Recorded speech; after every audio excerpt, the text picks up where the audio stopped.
We would like to welcome on our podcast today an industry leader and electrical engineer, Iva Dumanjic. Iva is a passionate and experienced technology leader who brings over 25 years of experience in technology, operations, sales, and product development. She combines her engineering and business expertise to solve complex challenges, and we will be talking about that shortly.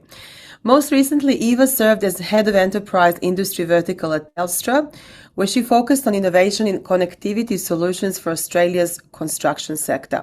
She led the largest New South Wales fibre network upgrade for the Department of Education, which provided high-speed connections to more than 2,000 schools, transforming digital access for students across the New South Wales state.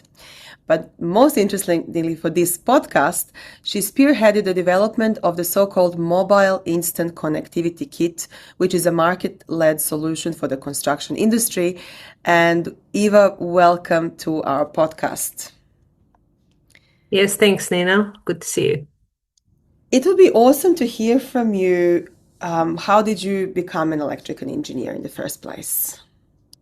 Oh, okay. So I guess, engineering back when I started, it was still a mystery and kind of assumed as a bit of a thing that boys do. It was very close to, mechanics and I guess computing, which was technological stuff that only boys played with.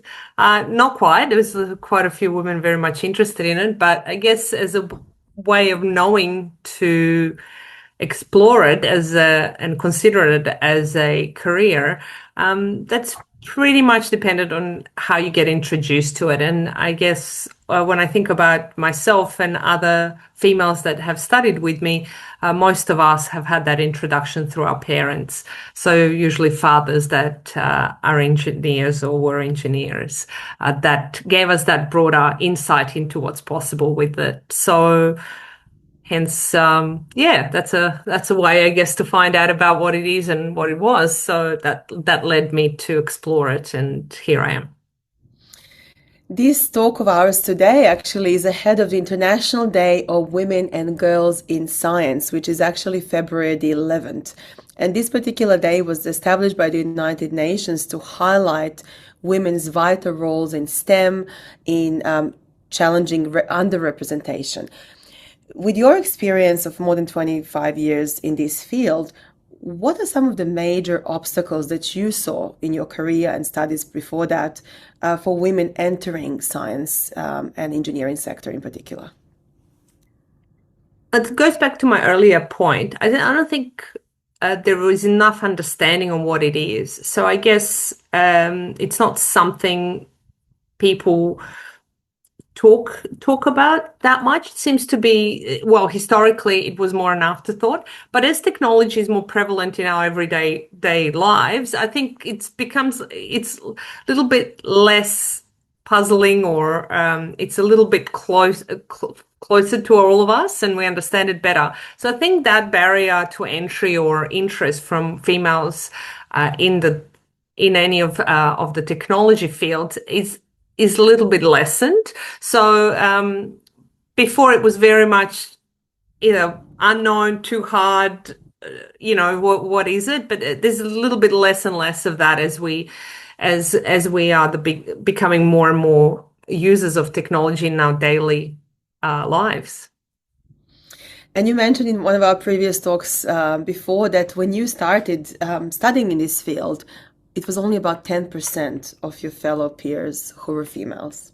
Yes, in electrical engineering it was. Mechanical engineering was even lower. Aeronautical, I think, I'm not sure even if they had any. So it varied. I think when I was studying back in the 90s, the highest representation of women was in chemical engineering. I think it was considered a little bit less technical, so it was understood a little bit better where that could lead. So I think it was more just around awareness. But today, I think the numbers aren't radically changed or increased. But however, it's quite interesting to see females from other fields entering into technical roles into the industry through other studies. So that's quite interesting. As they become aware, they tend to pick it up. What is also changed, and where I've seen the numbers increase, is as electrical engineering specifically, because that's my field, and I can talk to that a little bit more. As those courses at the university have changed. Or spread out into more subgroups, separated from maybe heavy industry and courses like computer engineering, software engineering have come in. They seem to, or telecommunications engineering, they seem to attract females a little bit more. So I think when it becomes a little bit more specific, it's clearer on the career it could take you to. So I think that's certainly helped elevate it. And as I said, just our use of technology in general, increasing our awareness. But the numbers are still low, and there can always be improvement.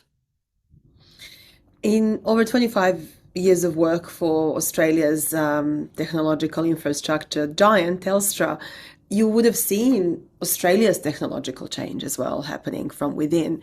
Absolutely. What are the biggest lessons for you personally from that first-hand, I guess, exposure to the change? Well, I think it's a well-known thing. You never stop learning, throughout your life, whatever field you're in, even if it's not a profession, any specific profession, people learn throughout their lives. And I think that that's certainly the case. With technology, that's a little bit faster. The speed of change in technology studies or technical work is extremely fast. I don't know, you can call it, it's on steroids, but so keeping up with that, is absolutely a must.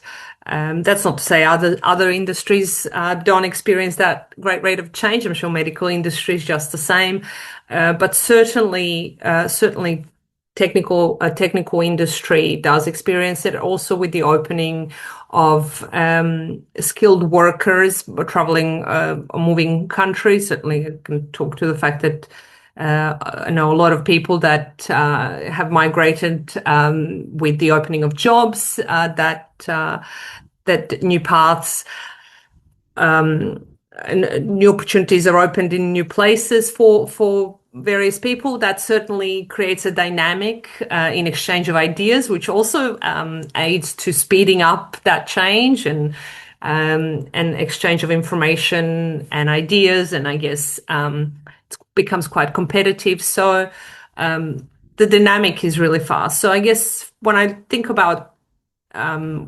reflecting on my last 25 years or so, certainly the continued learning and being able to maintain that and be up for it and want to change, to stay up to date and want to continue learning. So I think that's the biggest one. It never stops, but it's I fun. love I love that message, I guess, to all the listeners and perhaps their children who are thinking of career paths.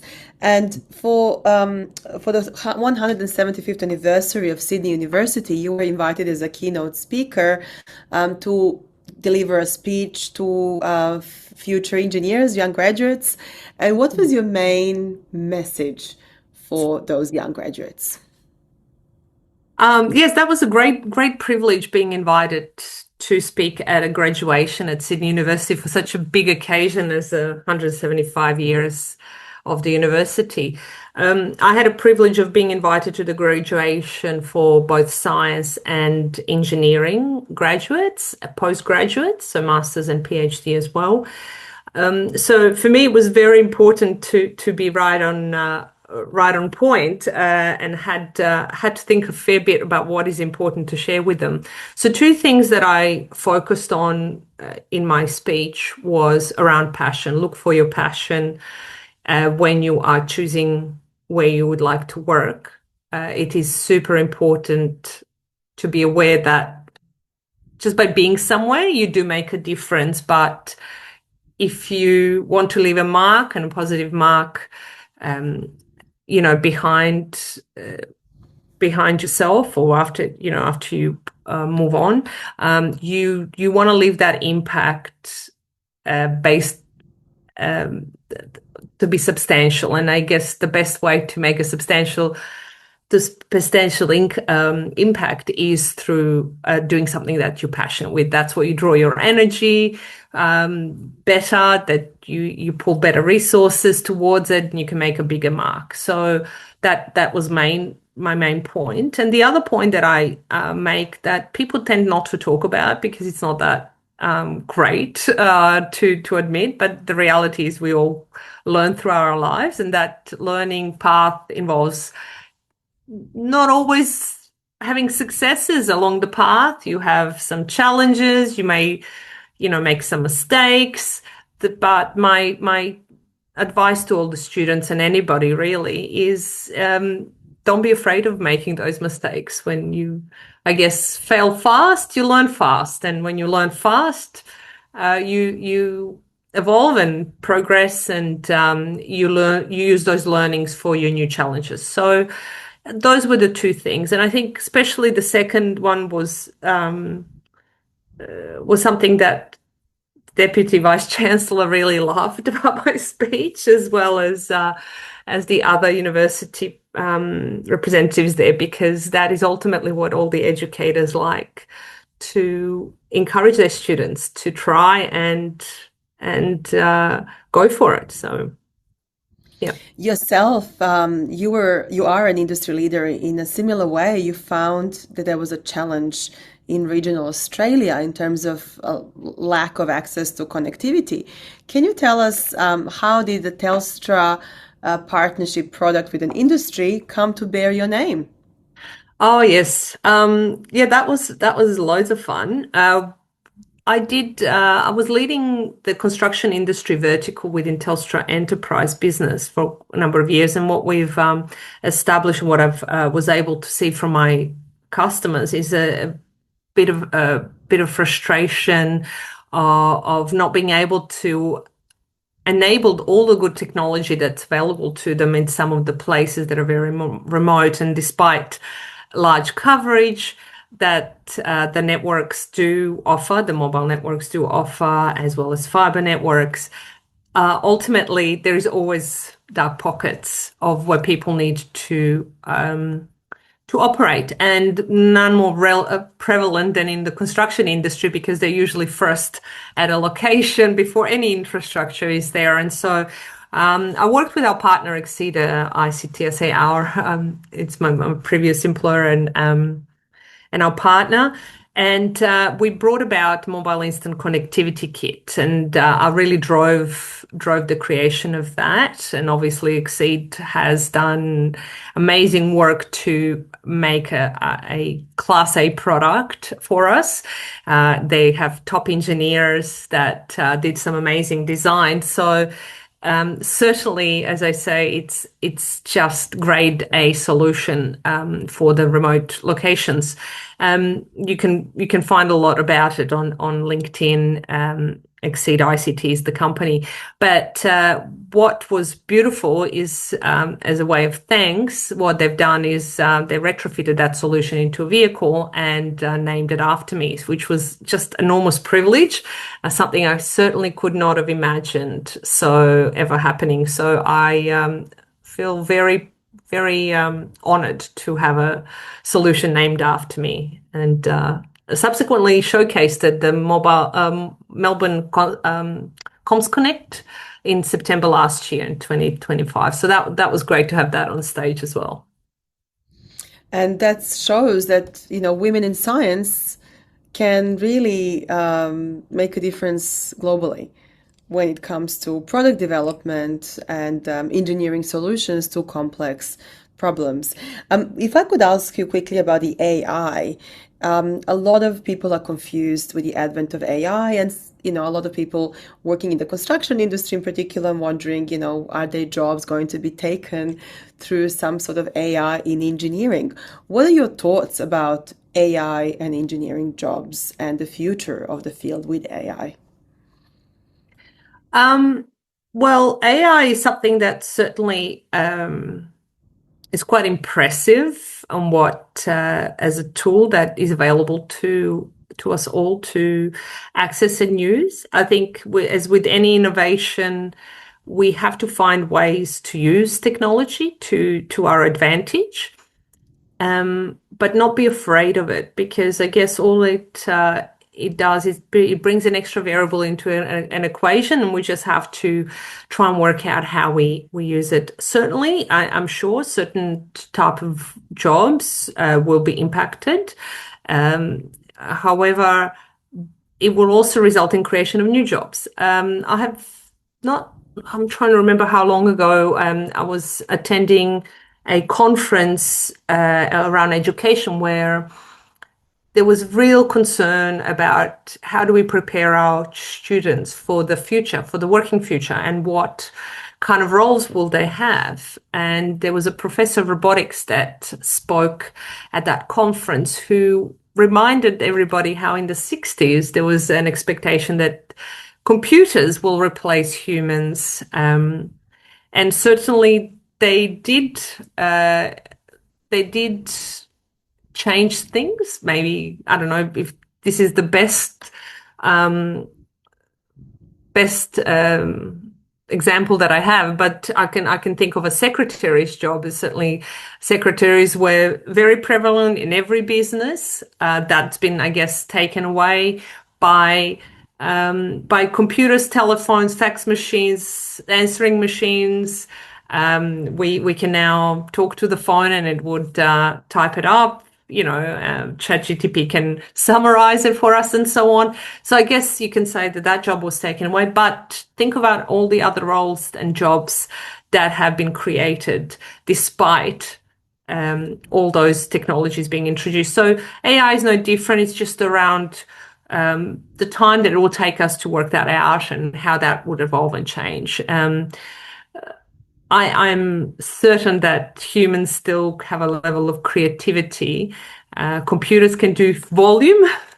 Humans have creativity, and I'm hoping that we show that differentiation and continue to show that as human race and value it in others to ensure that we do have a room for both in the future.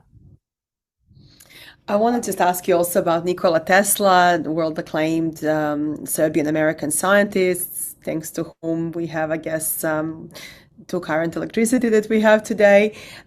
He's one of the role models for engineers worldwide, and he has attracted, I mean, his persona now is attracting not just his scientific work, more and more interest in the Serbian community. And what is your feeling about I guess, Nikola Tesla's impact on modern engineering?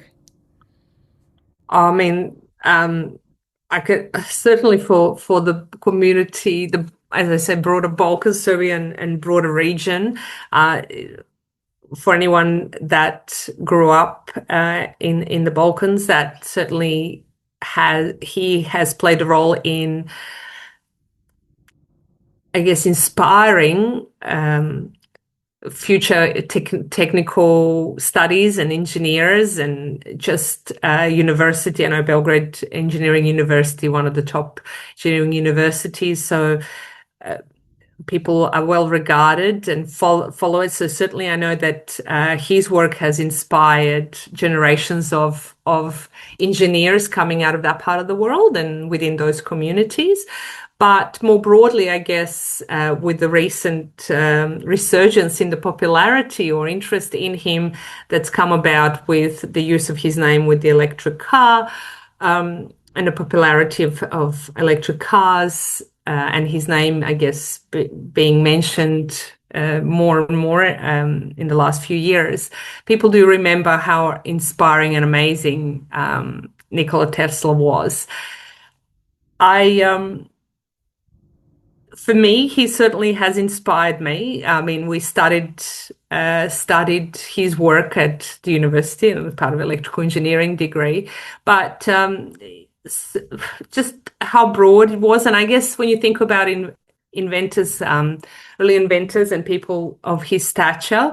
It's never just a single field. It's never just one invention. It's broad. They're thinkers. They think of solving problems with new tools. They're not bound by you know, status quo of the day. So I guess when you think, or for any of us to think, don't be bound with what's here and now, and don't be afraid of the new and technology. And then we talk about, be that AI or anything else. Yes, that's how I feel he plays part in inspiring me and continues to inspire me. Yeah. What a great advice. Thank you, Eva, for your time. And we hope that every really field in Australia will continue to mark International Day of Women and Girls in Science and to continue to inspire answers to challenges for women and girls in this field. My pleasure. Thank you, Nina.